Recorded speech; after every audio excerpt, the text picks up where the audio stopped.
আসসালামু আলাইকুম এভরিওয়ান, ঘরোয়া রান্নাঘরে আপনাদের সবাইকে স্বাগতম। আজকে আমি সহজ পদ্ধতিতে গরুর মাংস রান্নার রেসিপিটা দেখাবো। গরুর মাংস রান্না করতে সর্বপ্রথমেই আমি গরুর মাংসটাকে ধুয়ে নিয়েছি। এখন আমি দিয়ে দিচ্ছি 2টো তেজপাতা, 5-6টি এলাচ,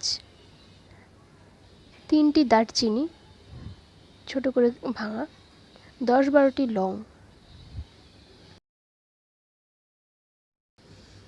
এরপর আমি এতে গুঁড়ো মশলাগুলো অ্যাড করে দেব। আমি দিয়ে দিচ্ছি 1 চা চামচ হলুদ গুঁড়ো, 1 চা চামচ মরিচ গুঁড়ো,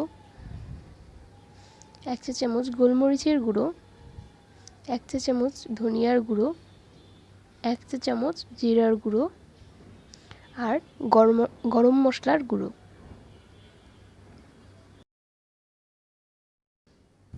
এখন আমি দিয়ে দিচ্ছি পেঁয়াজ আর কাঁচামরিচ আর দিয়ে দিচ্ছি আদা রসুন বাটা।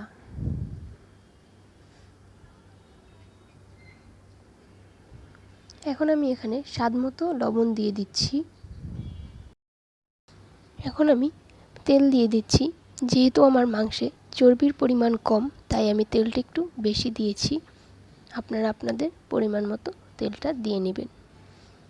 এখন আমি একটা খুন্তির সাহায্যে সবগুলো মাংস ভালো করে মিশিয়ে নিচ্ছি।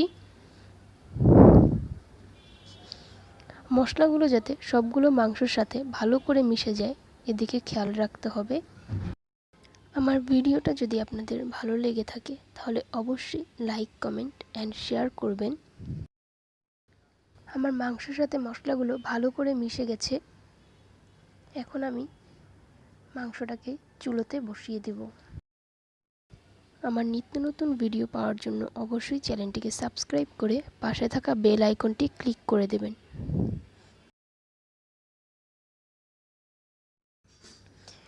আমি এখন কোনো পানি ইউজ করব না। মাংস থেকে যে পানিটা বের হবে সেই পানি দিয়ে আমি মাংসটাকে আগে কষিয়ে নিব। আমি মাংসটাকে ঢাকনা দিয়ে ঢেকে দিয়েছি। এই তো কিছুক্ষণ পর ঢাকনা উঠিয়ে দেখতে পাচ্ছেন আমার মাংসতে যথেষ্ট পরিমাণ পানি উঠেছে। এই পানি দিয়ে আমি মাংসটাকে কষিয়ে নেব। এই পর্যায়ে আমি মাংসটায় পানি দিয়ে দিচ্ছি। পানি দিয়ে আমি আবার মাংসটাকে ঢাকনা দিয়ে ঢেকে দেব আর কিছুক্ষণ পর পর ঢাকনা উঠিয়ে নেড়ে দেব।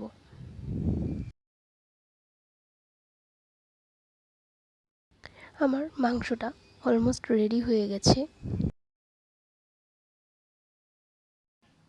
এই তো আমার মাংসটা রেডি হয়ে গেছে। আমি খিচুড়ির সাথে মাংসটা সার্ভ করেছি।